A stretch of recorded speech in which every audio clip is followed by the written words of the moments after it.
Amid scenes of unforgettable splendor, Delhi celebrated the first anniversary of the Indian Republic. The parade by the armed forces, at which Dr. Rajendra Prasad took the salute, was watched by a large and distinguished gathering. Earlier, the President presented 4 Paramveer Chakras for gallantry during the Jammu and Kashmir operation. इस साल हम लोग अपना 74th Republic day मना रहे हैं। 26 जनवरी का दिन हर भारतीय के लिए बेहद खास दिन होता है। यह दिन भारतीय नागरिकों की लोकतांत्रिक रूप से अपनी सरकार को चुनने की शक्ति को दर्शाता है। भारत के इतिहास में यह दिन कई तरीके से महत्वपूर्ण है और शायद यही वजह है जिसके चलते हम लोग इस दिन को बड़े ही उत्साह से एक पर्व की तरह मनाते हैं। तो सबसे पहले अपनी इस वीडियो में हम रिपब्लिक डे की हिस्ट्री के बारे में बात करते हैं। बड़े ही सरल भाषा में अगर मैं कहूँ तो इसी दिन पूरे देश में संविधान लागू किया गया था। 26 जनवरी 1950 को कॉन्स्टिट्यूशन लागू होने के साथ ही भारत को पूर्ण रूप से एक रिपब्लिक नेशन घोषित कर दिया था।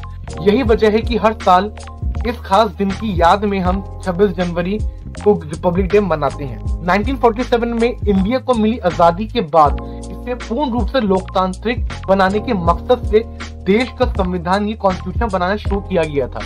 2 साल 11 महीने और 18 दिन में बनकर तैयार हुए संविधान को 26 नवंबर 1949 में देश की संविधान सभा या फिर कॉन्स्टिट्यूशन असेंबली ने स्वीकार किया।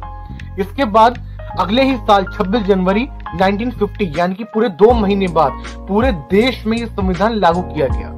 अब एक सवाल है जो हम सबके मन में आता है कि 26 जनवरी का दिन ही क्यों चुना गया? जब हमारा संविधान 26 नवंबर को बनकर तैयार हो गया था तो क्यों 2 महीने बाद 26 जनवरी को इसे लागू किया गया? क्या वजह रही? संविधान को लागू करने के लिए इस तारीख को चुनने का भी एक खास मकसद था। दरअसल 26 जनवरी 1930 को अंग्रेजों की गुलामी के खिलाफ कांग्रेस ने इंडिया को पूर्ण रूप से स्वतंत्र या फिर इंडिपेंडेंट घोषित किया था। ऐसे में पूर्व स्वराज का प्रस्ताव लागू होने की तिथि के महत्व को ध्यान में रखते हुए संविधान लागू करने के लिए 26 जनवरी का दिन चुना गया। 1950 में इसी दिन संविधान लागू करने के साथ ही इंडिया को पूर्ण रूप से एक रिपब्लिक नेशन घोषित कर दिया गया और तब से लेकर अब तक हर साल हम 26 जनवरी को ही रिपब्लिक डे मनाते आ रहे हैं। अब 26 जनवरी को क्यों मनाते हैं ये तो पता चल गया, लेकिन दुनिया का सबसे बड़ा रिटन कॉन्स्टिट्यूशन लिखने वाली असेंबली के बारे में थोड़ा जान लेते हैं। आजादी के साथ ही देश के लिए संविधान बनाने की जरूरत महसूस की गई। ऐसे में इसे बनाने के लिए एक संविधान सभा यानी कि कॉन्स्टिट्यूशन असेंबली का गठन हुआ। इस सभा ने 9 दिसंबर 1946 में संविधान बनाने का काम शुरू किया। भारत की इस कॉन्स्टिट्यूशन असेंबली के अध्यक्ष डॉक्टर राजेंद्र प्रसाद थे, जबकि कॉन्स्टिट्यूशन की ड्राफ्टिंग समिति के अध्यक्ष डॉक्टर भीमराव अंबेडकर थे।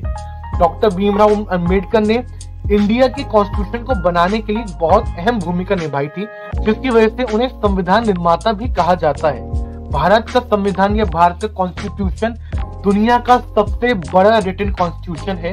इसे बनने में पूरे 2 साल 11 महीने और 18 दिन का वक्त लगा।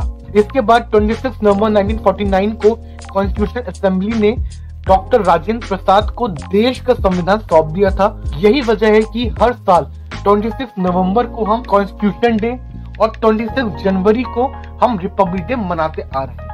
तो आई होप आपको ये वीडियो अच्छी लगी होगी। अगर वीडियो अच्छी लगी हो तो चैनल को सब्सक्राइब करिएगा, वीडियो को शेयर करिएगा और कमेंट में लिख के बताइएगा कि आपको वीडियो और आगे कौन कौन से टॉपिक पे चाहिए।